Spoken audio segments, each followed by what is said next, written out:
Dear friends of Grey Rhino, I'm very happy to be seeing y'all once again.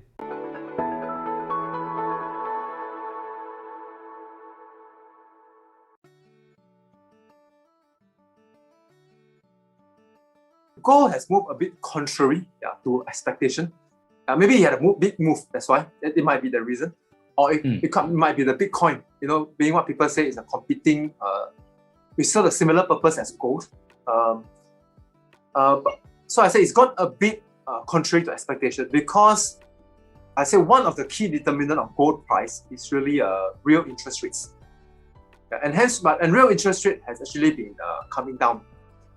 Maybe now about, it has been kind of, not a lot, but it's coming down. So I was expecting gold price to go up. Okay. However, gold price has came down. So I don't think this equation is out of the window. So I still believe this holds because fundamentally the logic is gold is a kind of currency, which is why central banks today still keep gold. But it's a currency, unlike cash, it can't be printed at will. That's why people say that Bitcoin has the same purpose. Bitcoin cannot be printed at will. But I say Bitcoin has huge fluctuation, and central banks still don't keep Bitcoin. Will that change? I'm not sure. I think Bitcoin is getting more and more mainstream. So it could jolly well be a competing assets for gold.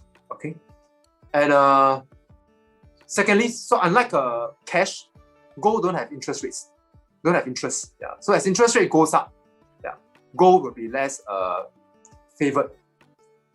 Okay, so I say currently I think over this year, I think inflation will climb up.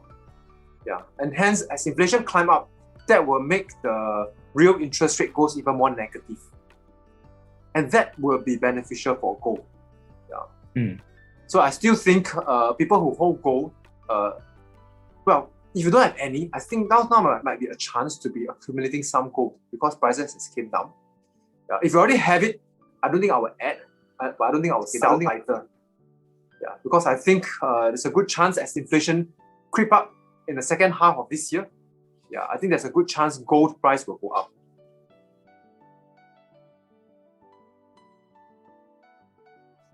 If, let's say you have a blank piece of paper, that means you don't have anything now, well, I still think I'll probably have maybe about 20%, or 20-25%, or maybe 20% in structural growth companies.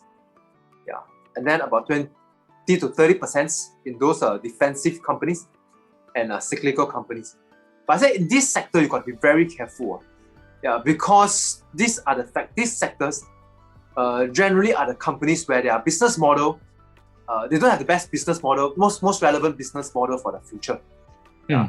Those that are most relevant are in the structural growth companies. So you got to make sure they don't get disrupted. Because once they get disrupted, it's a huge risk which will never come back. So investing in cyclical company and defensive companies, well, we've got to be careful in the kind of stocks that we choose. But I think at the moment, I think we could find good values in here, especially as the economy picks up. So I think having 20 to 30% here will be good. That brings us to about 40 to 50%. I would think at this moment, I will want to keep a reasonable amount of cash because I have to see really opportunities of picking up some structural growth companies during this year as the rates pick up further.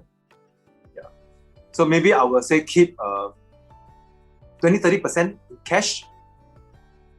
So that will bring us to about 60 to 80%. The remaining I'll probably split somewhere between gold and bonds. So bonds, I said, I'll be very careful. I think China bonds will still be good because generally China assets are still underrepresented. The China bond market just recently opened up. I think it's about 2 years ago, and people are starting to get onto it.